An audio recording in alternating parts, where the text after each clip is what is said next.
A warm welcome back. Thank you so much for staying with us. Soweto today with myself, Refilo Wakamutse. In case you just tuned in, we're still talking about adding hope, to World Hunger Month. Now, Statistics South Africa shows that 51% of people are living in poverty, most of whom are children and African. Now, malnutrition is rife, and this has a lifelong impact on physical, mental, and social development. We need to do everything we can to turn the tide on hunger. Now, KFC continues to increase its own CSI contribution based on a percentage of profits, all right? They also really appreciate every customer donation, as these donations enable to add hope to keep increasing the number of children that they reach. Now, what started out as a simple idea to combine KFC corporate social investment contributions and customer donations to fight hunger has really become something extraordinary. Now, I'm joined in studio by Public Affairs Director for Africa, KFC in particular. Her name is Thabisa Mkhwanazi. She's joining us on the show to tell us more about how they keep adding hope to millions of children that are really going hungry. Thabisa, let's take time to welcome you on the show. How are you? Welcome. Good. Thank you for having me. It's lovely being here with you guys. Excited. What you guys are doing is absolutely phenomenal. I mean, with just 2 rand from a customer, you managed to make over 38 million rands. That's correct, right? Yeah. So like you were saying, Rafio, it started off with such a simple idea. Yeah. We had this footprint. So at KFC, we're passionate about food. We love food. Chicken particularly, yes. But we love food. And as we're looking at our CSI project, we thought, how do we extend this passion to do good? Yes. So we kind of went, how do we go from loving chicken and loving food and then use that to do good? And as we looked, we stumbled upon the stats that you mentioned, 3.3 million children going hungry every day.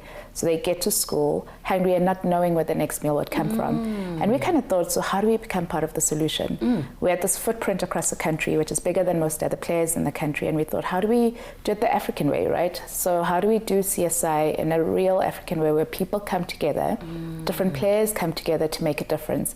And that's where the idea came from, of using our restaurants to enable normal South Africans like you and me to add hope to their meals. So as they purchase a meal, they just leave 2 rands behind, and then they can feed a child. So as we did that, we then thought, how do we find the best beneficiaries to then get to the children? And it's gone global, so we're super proud of it. A little idea that started off on the shores of SA is now KFC's global CSI program. I'm really inspired by what we've been able to create here. When did this start? When did the Add Hope start? Surprisingly, 9 years ago. It feels a bit longer because of the impact that it's had. So in the 9 years, we currently feed 120,000 children every day. We've raised over 400 million between the 2 rand contributions from customers, but also the CSI contribution that we make over and above that. So through the trust, the money's managed through a trust.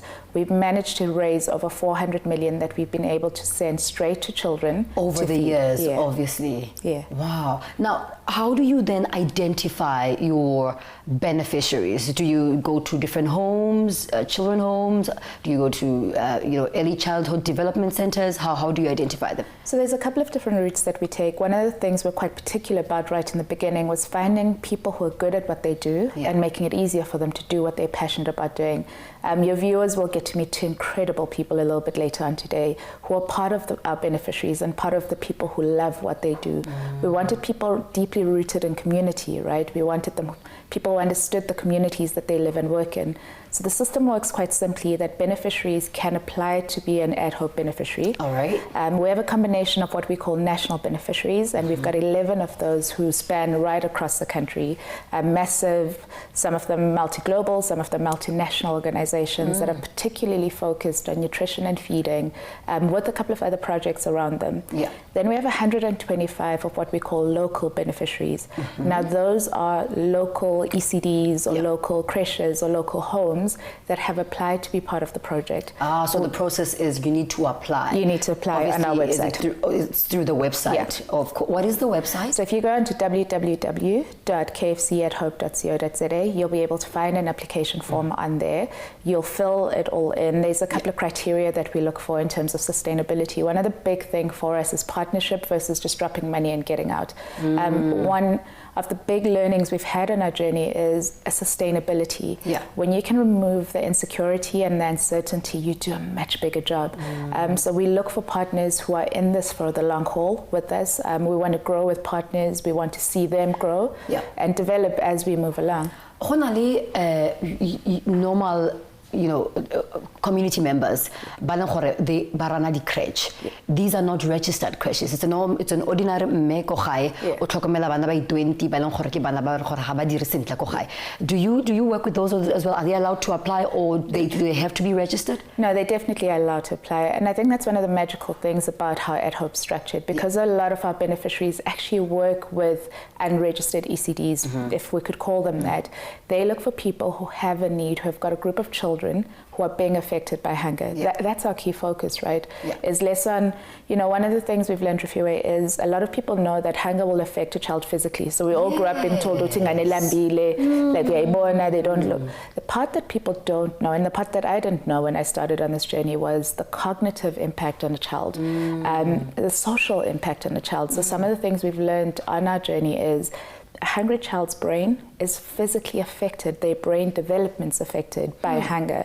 They're not as creative as other children. So we've learned, last year we ran a campaign just showing how hunger impacts children, and we got over 1,000 drawings working with child psychologists.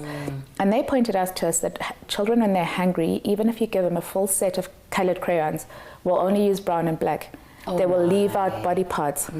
So it really affects their creativity, right? So if they want to grow up and be a reviewer and be on TV and host radio shows and TV shows and be in the creative industry, that changes who they think they can be. Do you get to meet these kids, the parents as well? We do. So we spend quite a lot of time visiting the sites, getting to really engage and see where the Turan goes. One of the big things for us is showcasing where the Turan goes, because I think one of the questions I get asked the most is Turan really enough?